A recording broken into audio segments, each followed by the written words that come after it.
મિત્રો આજે આપણે આપણા મિત્ર છે પ્રશાંતભાઈ એની વાડી આવ્યા હતા અને એનું ફાર્મ છે એને તો પ્રશાંતભાઈ સૌને જય શ્રી રામ.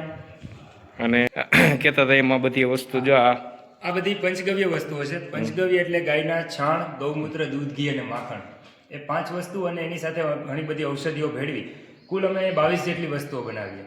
હા, બરાબર. આપણા જીવન જરૂરી બધી વસ્તુઓ છે જે આપણા રોજબરોજ ઉપયોગમાં આવતી હોય. આ બધી કેમિકલ ફ્રી વસ્તુ છે, આમાં કોઈ શરીરને નુકસાનકારક કેમિકલ નથી.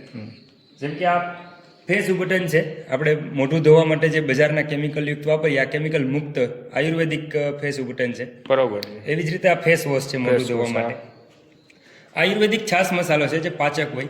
બરાબર. આપણે છાસના મસાલા બજારમાંથી આયુર્વેદિક છે જેની અંદર પાચનના બધા ઔષધો હોય. એવી જ રીતે આપણે દેશી તુરા આમળા હોય એનો આમળાનો મુખવાસ છે. બરોબર છે. આ ગરમ દવા આપણે જે બામ વાપરીએ, હા, એ તો અમે હમણાં હાથમાં ટ્રાય કરી હતી, બહુ સરસ વસ્તુ છે. બહુ અસરકારક કફ શરદી ઉધરસ માટેની વસ્તુ હોય.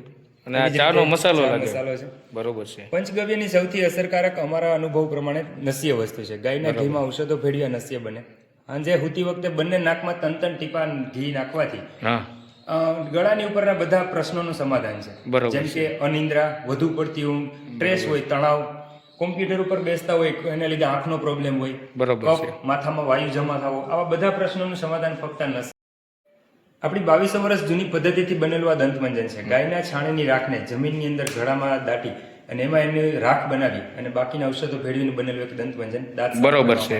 આ કોલગેટ મુક્ત કોલગેટ કરીએ ફીણા ભરવા માટે. ખરેખર દાંત બ્રશ કરવું, દાંત સાફ કરવા ફીણા માટે નથી, સુગંધ માટે નથી, દાંતના મૂળ મજબૂત થાય અને દાંત ચોખ્ખા થાય એના માટે દંતમંજન આપણી જૂની. બરોબર છે.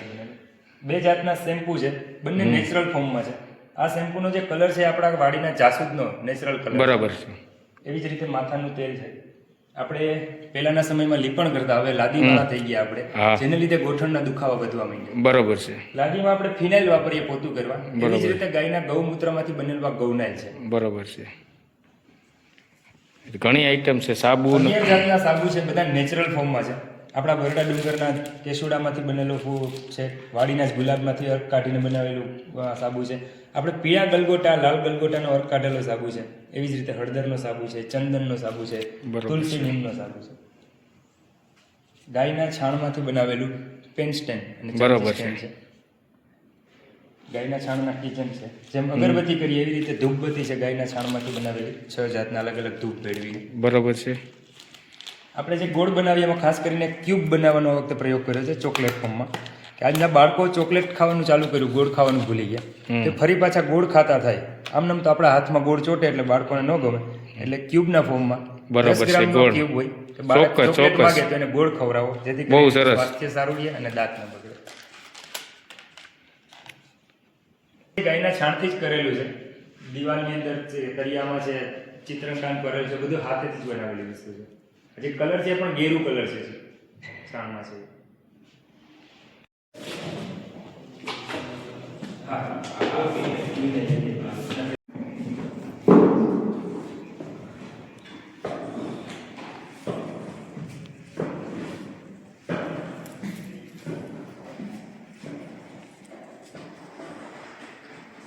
કેટલી કલાક કરવા જવું પડે? 1 કલાક.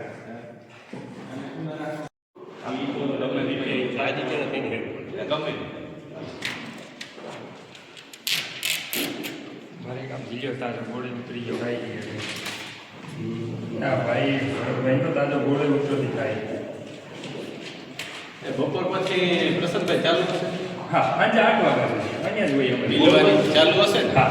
હજી 2 જણા ગોળના અમારે જે થોડા ખોલા શોખીન છે ને એને હું બપોર પછી અમે આવશું.